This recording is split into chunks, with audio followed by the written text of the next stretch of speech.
Баршаңызға қайырлы күн оқырмандарым, менің арнама қош келдіңіздер. Бүгін осындай мини пончиктердің жасалу жолымен бөліскім келіп отыр. Жасалу жолы оңай әрі өте дәмді болып шығады. Балалардың көңілінен шығады екен. Анда-санда жасап бергенге таптырмас десерт. Міндетті түрде сіздер бір рет болса да дәл осы рецептпен жасап көруге сіздерге де ұсыныс беремін. Ал ендеше бастайық. Ең алдымен жұмыртқамызды, оның үстіне қойытылған сүтімізді саламыз. Осылай салып алғаннан кейін қопсытқышымызды саламыз. Бәрін біркелкі етіп, жақсылап венчиктің көмегімен араластырып аламыз. Осылай араластырып алғаннан кейін ұнымызды саламыз.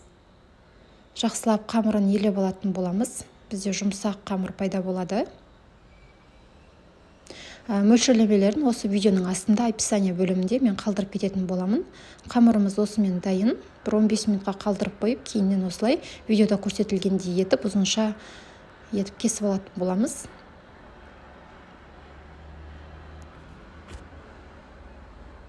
Кейіннен осылай жасап, кішкене бөліктерге бөліп алатын боламыз. Каналымда шығып отыратын жаңа видеоларды жіберіп алмас үшін менің каналыма тіркеліп қоюды ұмытпаңыздар. Осылай жасап алғаннан кейін кішкене бөліктерге бөліп шығамыз.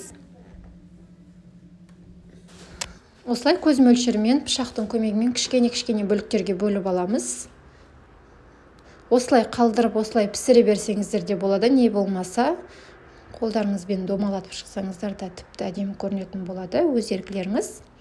Осылай жасап аламыз.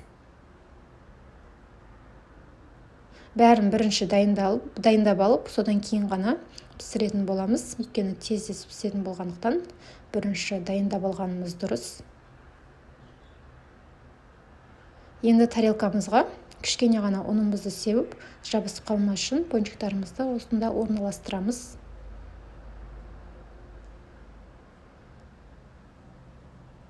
Алдын ала майымызды қыздырып, орташадан төмен отқа қызарғанша пончиктарымызды пісіріп аламыз. Осылай өздері домалап әдемі сүп-сүйкімді болып піседі. Балаларыңыздың көңілінен шығады және де ересектерге де ұнайды. Сіздер де міндетті түрде дәл осы рецепт бойынша жасап көріңіздер. Жасап көріп жатсаңыздар, видеоның астына комментарий қалдырып кетіңіздер, қалай болып шыққанын. Және де өздеріңіздің жақындарыңызбен де бөлісіп қойыңыздар. Міне пончиктеріміз осындай болып пісіп жатыр. Қағаз салфетка қойып, майын сорғытып алатын боламыз.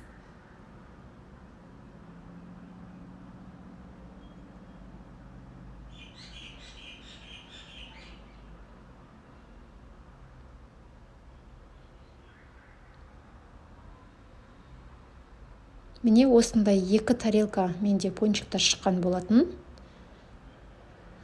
Бетіне өздеріңіздің қалауларыңыз бойынша қант ұнтағын сеуіп шықсаңыздар да болады, сеппесеңіздер де болады. Өз еркілеріңіз. Осылай мен кішкене ғана қант ұнтағын сеуіп алдым. Сіздерге қазір ортасында бөліп көрсететін боламын. Ортасы да жақсы піседі.